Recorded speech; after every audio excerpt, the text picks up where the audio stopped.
Hello, dear viewers, and welcome to a new episode of the Daily Debate. I'm your host for tonight, Mohammed Abdurrahim.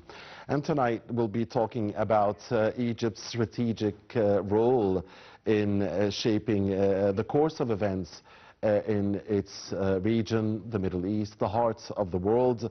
We'll be focusing on, of course, the hot developments in Gaza, in occupied Jerusalem, Al-Quds, and the West Bank. Developments related to the just Palestinian cause. We'll also be talking about the American-Iranian talks regarding its nuclear program, and if we have time, delve into Egypt's influence in other areas of the region, including Sudan. We have the great pleasure tonight of hosting here in the program Ambassador Medhat Al-Meligy, former Assistant Foreign Minister. A very good evening to you, Mr. Ambassador. Thank you for joining us. Thank you for having me. Thank you, Mr. Ambassador. Allow us, please, and allow us, dear viewers, first to read to you our top stories of the night here. As His Excellency the President received Ms. Orshka Klakochar-Šupanić, the Speaker of the National Assembly of the Republic of Slovenia, on Thursday. The meeting was attended by Dr. Hanafi Gebeli, the Speaker of the House of Representatives.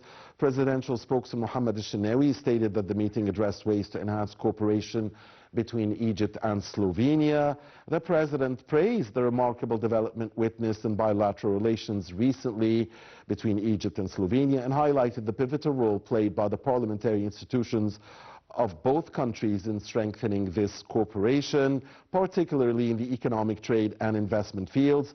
The spokesperson also added that the meeting addressed regional developments, with the Speaker of the Slovenian National Assembly listening to President Assisi's vision regarding the efforts being made to restore a ceasefire in the Gaza Strip, exchange hostages and detainees, and ensure the delivery of sufficient humanitarian aid to rescue the Strip from the humanitarian catastrophe it is facing. In this context, the President of the Slovenian National Assembly affirmed her country's support and appreciation for the Egyptian position and emphasized Slovenia's rejection of the displacement of Palestinians from their land. For his part, the President praised Slovenia's support for the rights of the Palestinian people, embodied in Slovenia's declaration of its recognition of the Palestinian state.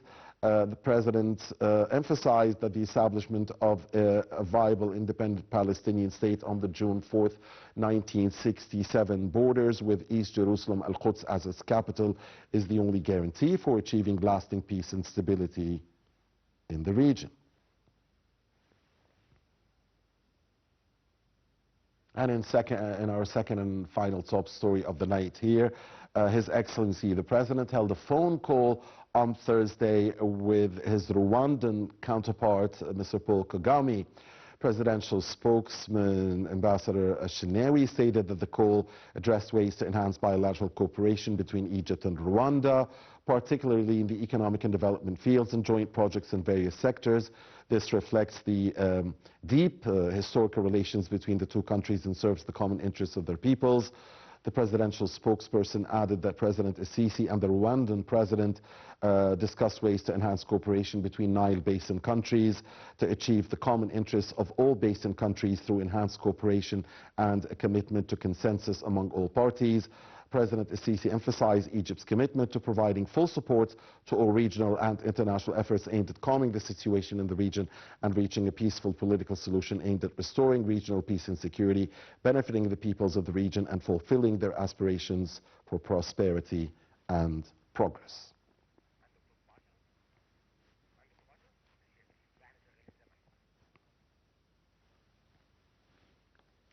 And we're back here in the studio with Ambassador Medhat Al-Meligy, former Assistant Foreign Minister.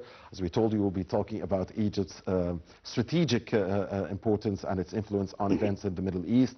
Mr. Ambassador, dear viewers, as we always do, we first watch a report about the main topic for tonight, then we'll come back and start our discussion. Please stay with us. Egypt possesses an enduring and strategic role in shaping the political, historical and diplomatic landscape of the Middle East. As one of the oldest and most culturally rich nations in the region, Egypt has long been a central player in Arab and regional affairs. Egypt's central role in the Middle East dates back thousands of years. As the heart of one of the world's oldest civilizations, Egypt has not only shaped global history, but has also been a leading voice in the Arab world. The country's historical institutions, from Al-Azhar University to the iconic Egyptian media industry, have had far-reaching influence across the Arab-speaking world, guiding intellectual, religious and cultural discourse. Egypt has traditionally acted as a stabilizing force in the Middle East. One of Egypt's strongest tools of influence is its diplomatic reach. Egypt has played a critical role in mediating ceasefires between Israel and Palestinian factions in Gaza, working closely with regional and international partners to promote stability and humanitarian access. Egypt is also a leading voice in the Arab League and the African Union, advocating for cooperative solutions to regional conflicts, including those in Libya, Sudan and Ethiopia. The geographic location of Egypt, bridging Africa and the Middle East, is vital to its strategic importance. The Suez Canal, one of the world's most critical maritime trade routes, offers Egypt both economic strength and geopolitical leverage. Additionally, Egypt is investing heavily in infrastructure, renewable energy and regional connectivity projects, positioning itself as an economic hub linking Europe, Asia and Africa. Egypt's relations with Gulf states, the US, Russia, China and other global powers reflect its balancing act in international diplomacy, seeking to maintain sovereignty while fostering economic and security partnerships. Egypt remains a cornerstone in Middle Eastern politics. Its deep historical roots, diplomatic engagement and strategic geography position it uniquely to influence the region's future.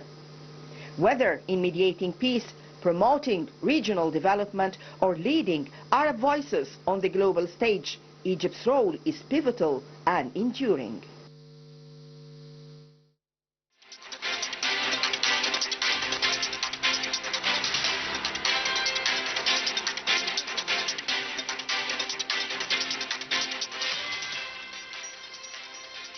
Welcome back, dear viewers. Many thanks to Manal Al-Ibyari and Khalid Abdelbari for this report. We're back here with Ambassador Medhat Al-Meligy, former Assistant Foreign Minister.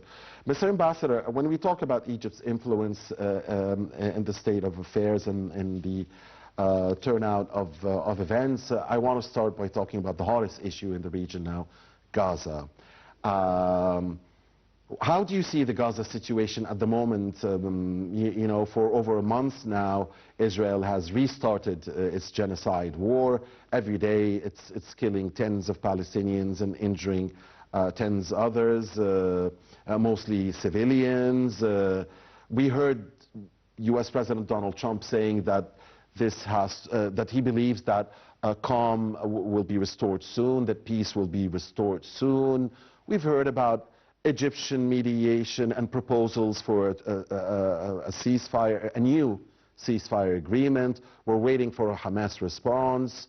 Israel doesn't stop its aggression. Where are we here?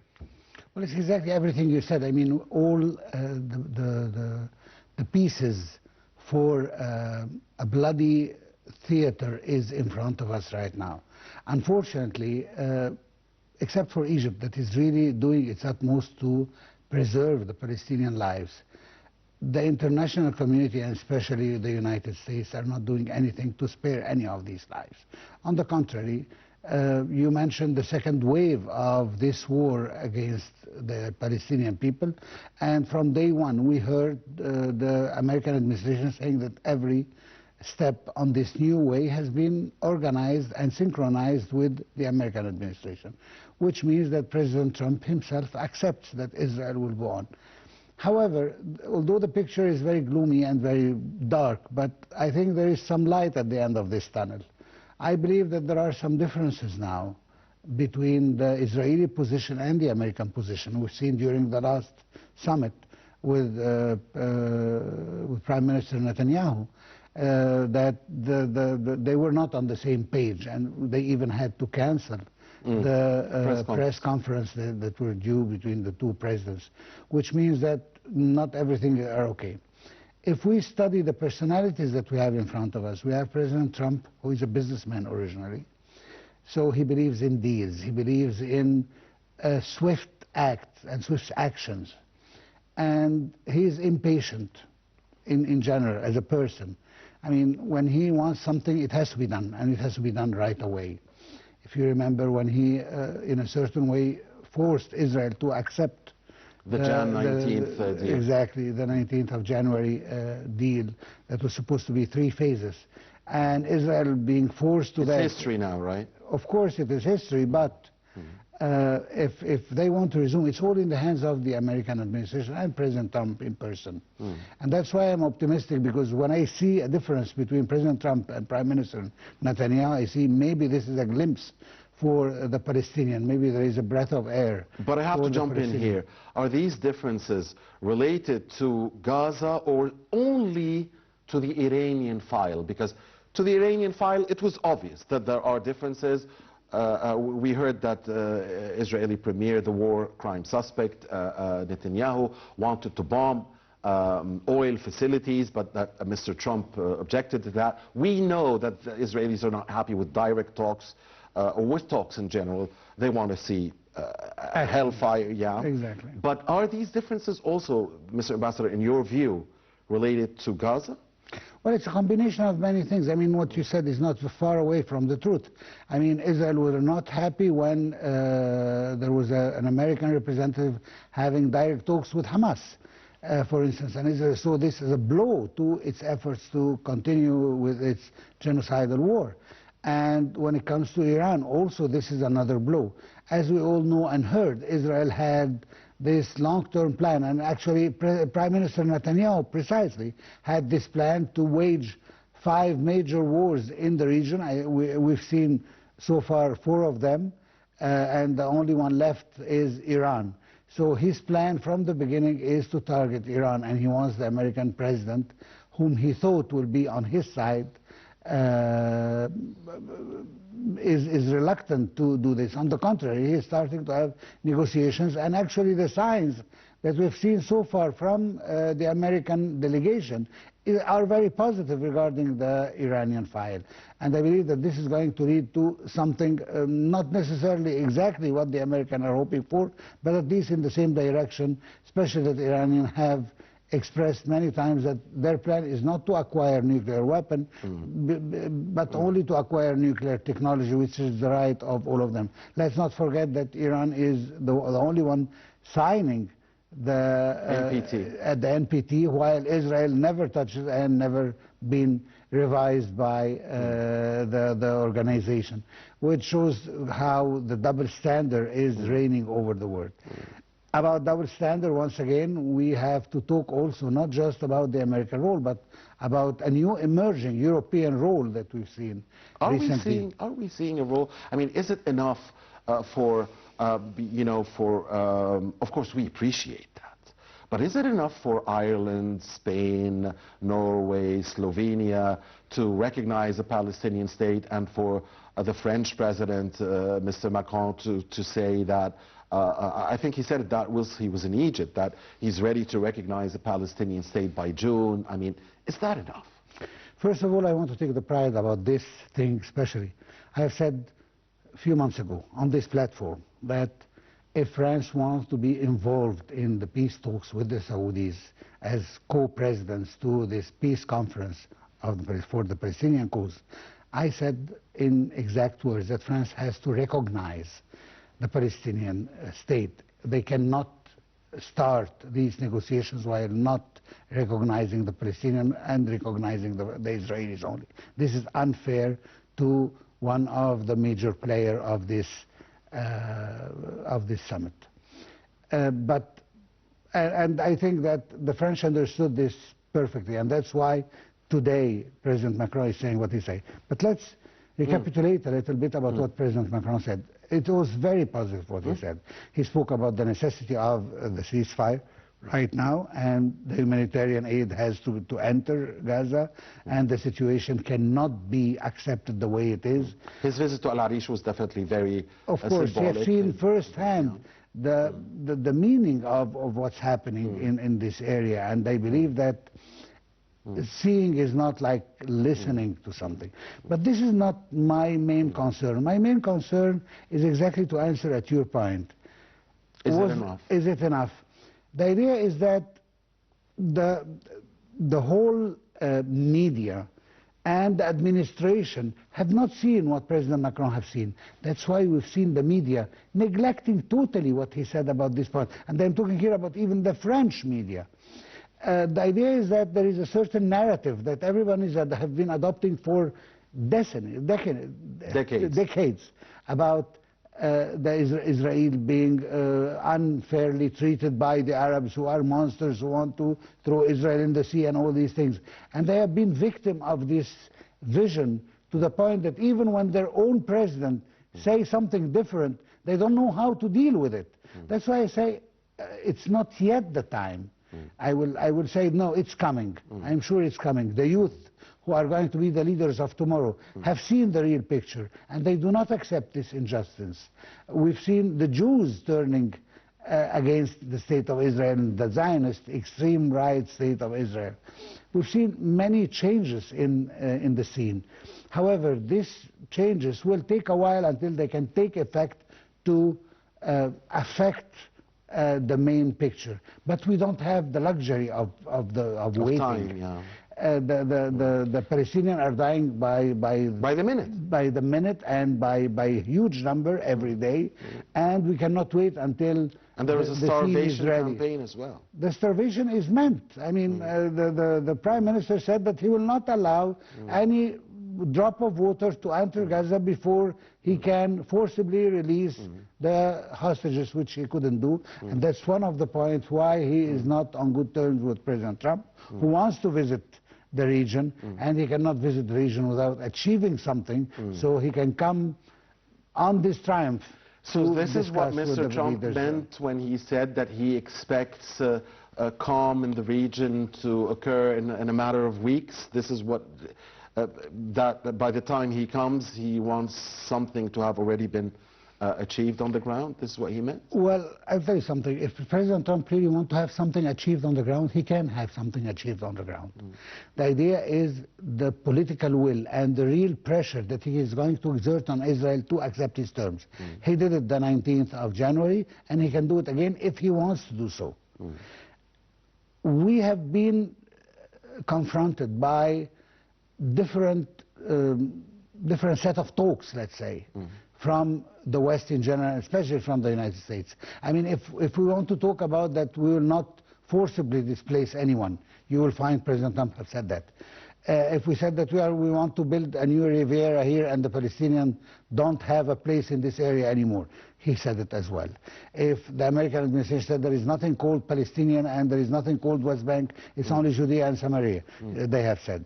If you hear that the Palestinians have the right to self-determination, yes, they have said that. I mean, we are confronted with tons of contradictions from the American administration to the point that we don't really know what they really want. However, very important point. However, they will never say anything or force Israel to do anything it does not accept. This is the one line that no one can change right now and until today. Israel has to accept anything. That's why the Americans are reluctant to really do some pressure, because, as you know, the Jewish influence and the Israeli influence on American politics is tremendous. And no one can fight that unless they don't want to be re-elected anymore, as we've said this before. But for Mr. Trump, I mean, he's not going to be re-elected anyway. So, no, he's still considering a third term. Maybe he just said that. I get this is another thing that we don't know, by the way. So I mean, but for the Jewish lobby to challenge Mr. Trump, that would be dangerous, wouldn't it? Because I mean, Mr. Trump's reaction could I believe could that be very what they are trying to do is to push Mr. Trump to adopt their agenda. Mr. Trump, when it comes to the Jewish community, and because he is surrounded with many Jews and many Zionists, pro-Israeli, I believe that he could be influenced easily by those voices. I mean, even within his own family, they are married into Jews and so on. So the idea of President Trump being listening to only realistic views is it's a far-fetched anyway.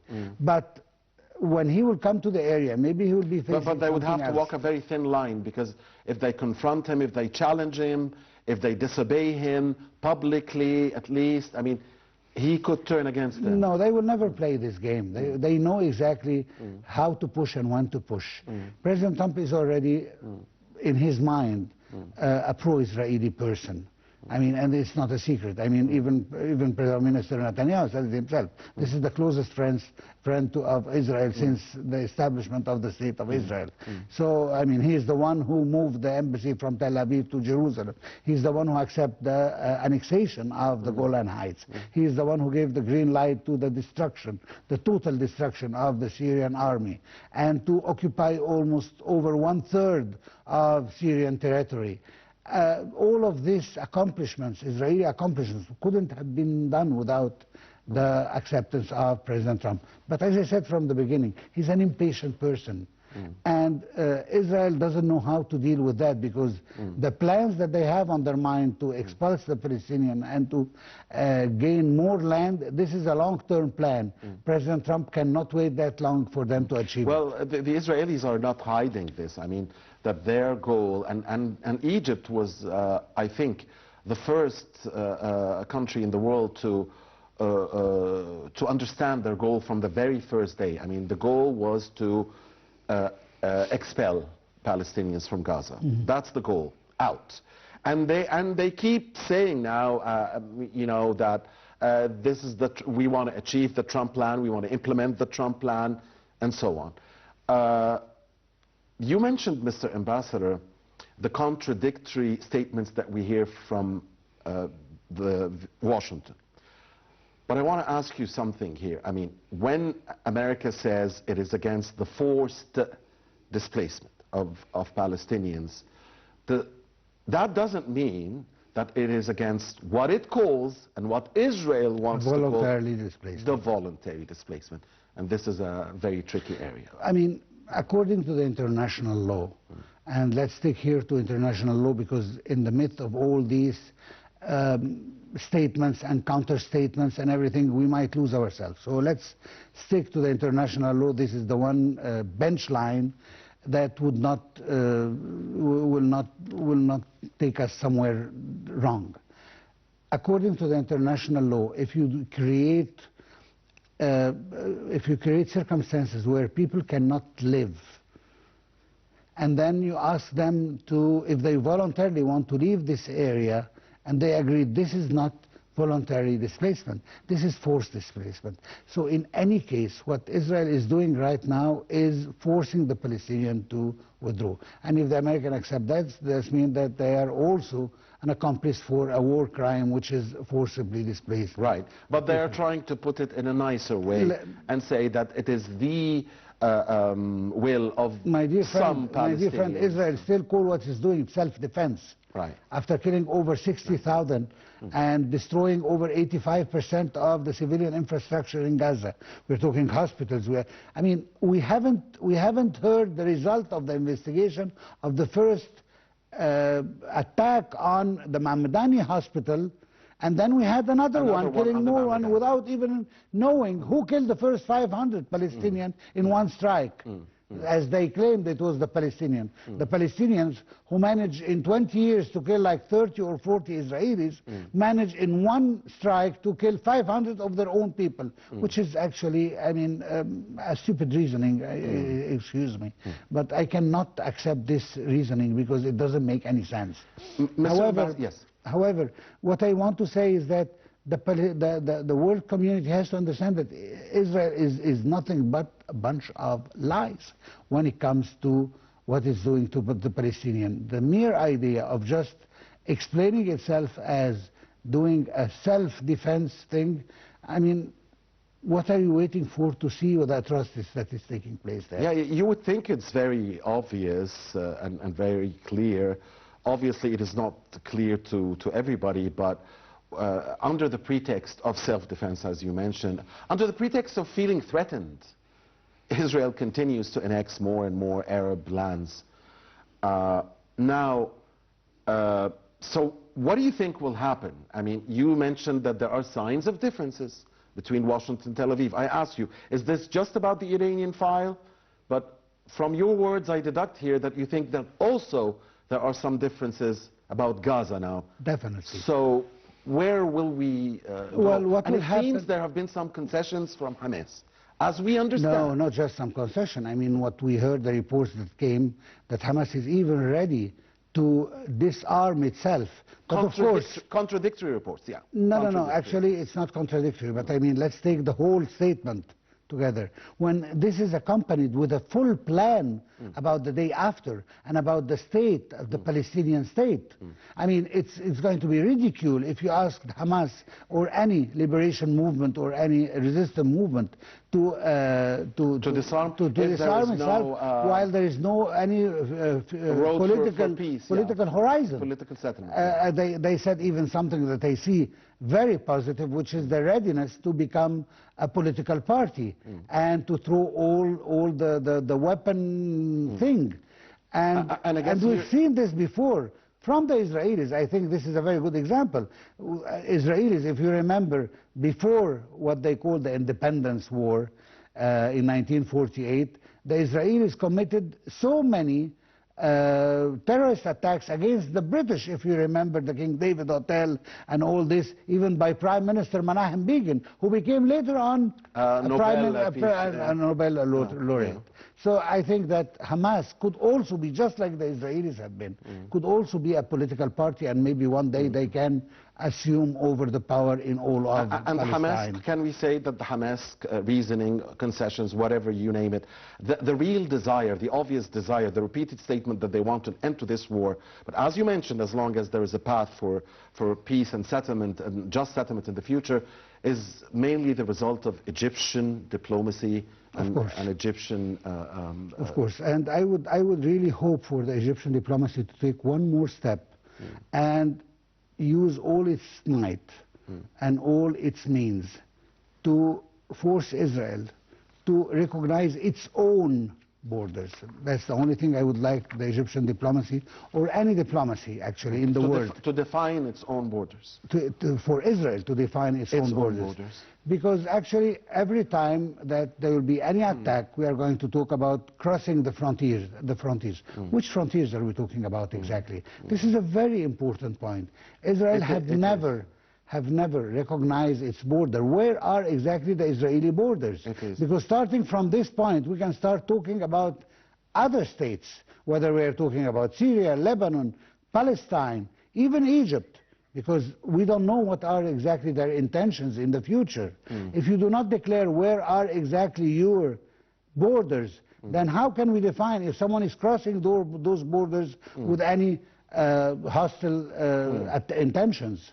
So if you do not declare your borders, then it's going to be difficult for anyone to talk with the Israelis about the day after this war. A very important point that you're mentioning, Mr. Ambassador, and you just reminded me, before we watched the second and final report of the night, you just reminded me of an interview with U.S. envoy Steve Witkoff with a famous American podcaster, I think Clarkson, I'm not sure about the name now, but it was a few weeks ago.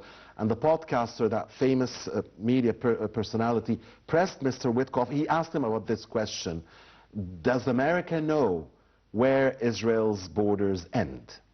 And Mr. Witkoff evaded the question. As usual. Yeah, and never answered, and we lost. This actually, we lost. He himself doesn't know. Mr. No, Witkoff it's not that he doesn't know. He doesn't want to recognize Israel border. I mean, as an American, as a sincere to the Trump administration, he cannot define any borders for Israel. It has to be Israel itself that defines its own border, which they don't want to do because they want to annex as much land as they can. They have already done this in Syria, in Lebanon, and they are trying to do this in the West Bank and in Gaza. We've seen the new Morag access that actually is aiming to separate Rafah from Khan Yunis.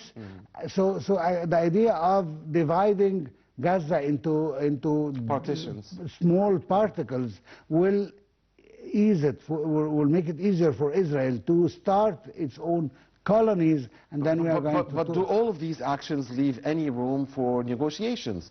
Do they leave any room for a future settlement? I mean, Israel has to backtrack on these practices if we're going to have a settlement. Hamas is already making some concessions. I will say something, maybe I shouldn't say this on our national TV, but I will say it anyway. If I was an Israeli, why would I do that? Why would I make any concessions? I have to be forced into concessions, and since nobody is forcing Israel to concessions, and I will just, before the second report, I just want to say one last word. Yes. If we don't have any hope in the US for the time being, let's have some hope in Europeans, but the Europeans themselves do not force Israel into anything, because they have their own problem with Lithuania, with Ukraine and Russia. So they don't want to lose the American on the Ukrainian front. So they have to make concessions. So Palestine will come as a second priority. This is a reasoning, Mr. Ambassador. Of course, I totally understand. I'm sure many viewers do totally understand what you're saying. This is a reason for the resistance to continue. Exactly. There has to be a resistance. Exactly. So to occupation. As I said, the Europeans do not have a serious plan. They are just giving us smooth words. But did we see any real actions from the European until today? Did we see any withdrawal of ambassador for consultation? Did we see any sanctions? Did we see any rupture in the strategic cooperation between Israel and the EU? Nothing of the sort. Just recommendation that does not cost much, and it makes us feel satisfied that the Europeans are on our side, but the reality is that they are not on our side, because they are really providing Israel with all the diplomatic coverage it needs, and not just that. If arms is needed, they are not going to spare any arms for Israel as well. Mr. Ambassador, dear viewers, a second and final report, and this one is about, again, Egypt's strategic role in developments in the Middle East and influencing the course of events, with a special focus on Sudan. And we'll try to discuss the Sudanese hot issue as well in the final few minutes we have after the reports. Please stay with us. Minister of Foreign Affairs, Immigration and Egyptian Expatriates, Badr Abdelati, asserted Egypt's commitment to making every possible effort to alleviate the suffering of the Sudanese people and facilitate the delivery of humanitarian aid to Sudan. Egypt and Sudan enjoy historical relations binding the two countries and their brotherly peoples, the thing which emphasizes Egypt's support for Sudanese institutions and the country's sovereignty, unity and territorial integrity. Every facility is provided by Egypt to Sudanese citizens to ease their stay in Egypt until they return safely to their homeland, the latest of which was holding high school exams for children of the Sudanese community in Egypt upon directives by President Abdel Fattah al-Sisi to help them complete their educational journey. Egypt is the top recipient country of people fleeing the current conflict in Sudan. UNHCR is intensifying its protection and assistance efforts to meet the most urgent needs of newly arrived Sudanese refugees. Foreign Minister Badr Abdelati stressed on Egypt's active involvement in regional and international efforts aimed at achieving stability in Sudan, preserving its interests and maintaining its sovereignty and territorial integrity. He welcomed the decision made by the Transitional Sovereignty Council, the TSC, to enable UN staff to establish centers for storing humanitarian aid. The move will help accelerate the delivery of humanitarian aid in Sudan, read the statement. Sudan is grappling with one of the world's largest humanitarian crises, leaving over 24.6 million people, about half the population, facing acute food insecurity. Egypt's top diplomacy also stressed Egypt's keenness to resume Sudan's membership in the African Union and its support within regional and international multilateral frameworks as soon as possible. On water security, both sides emphasized the necessity of maintaining the pace of coordination and cooperation between the two nations to protect the water security of the two downstream countries, adhering to the principles of international law and fostering consensus within the Nile Basin.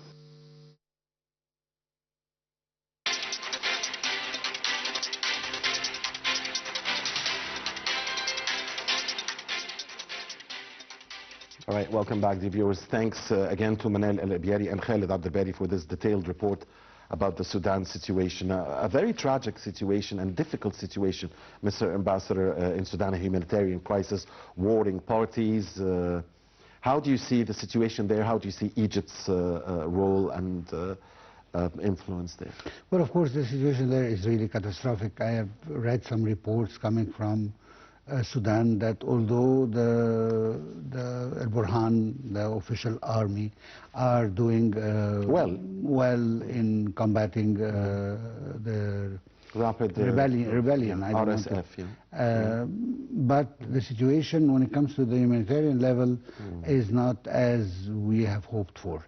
And I believe that there is some bad luck here because of the eruption of the genocide in Gaza and overshadowing the situation in Sudan. Nobody's talking about Sudan as much as everybody. Maybe because Egypt, of course, by receiving many Sudanese here, is helping in this regard. But what about the diplomatic? It made us actually closer to the situation in Sudan and trying to help. We have held several conferences. We had meetings with both parties, actually, which is, I believe that not everybody is aware of that. Some people think that our only connection is with the Burhan and the official government of Sudan, but actually we had also contacts with the other parties. However, the situation is that the world is not seeing this as a priority, simply because they see this as a civil war. So it's a Sudanese affair. They do not see the proxy war that is taking place there, because there are some other countries that are involved in this. We've heard reports from Sudan, from President Burhan and his permanent representative to the United Nations, accusing the United Arab Emirates of helping the rebellions to combat the official, the state, as they said, for personal reasons or for economical reasons and so on. And this is, although we don't know where the truth lies, but it's a devastating thing because people are losing their life. We are talking about millions of Sudanese. Egypt is trying its utmost. We've never refused any refugee to come here. I could even add this from first-hand sources that we are turning blind eyes towards the violation of the frontiers by the Sudanese coming to Egypt, because we know in which state they are, and that the situation is really devastating there. So we have to, for humanitarian reason, to close our eyes as if we haven't seen anything. Those thousands of Sudanese trying to cross the border to seek refuge in Egypt and so on. So I this believe has been that going for too long now. It's been over 2 years. Almost 2 years. We are, unfortunately, we are also, we take part of the blame, if I may say so. Although all the efforts we're doing, we are not giving as much as we're giving to the Palestinian cause, maybe because of the strategic nature of the Gaza Strip, especially after Israel violating the Camp David Accord and the peace treaty between Egypt and Israel by occupying the Philadelphia corridor, which is a direct violation and a direct blow to the peace accord between the two countries. But Egypt is restraining itself from taking any move in order not to escalate the situation, although it should. But Egypt is trying to calm itself to see until the end of this war, and then Israel will have to withdraw from this line. So the situation is that we have, of course, some national security interests in some issues more than others.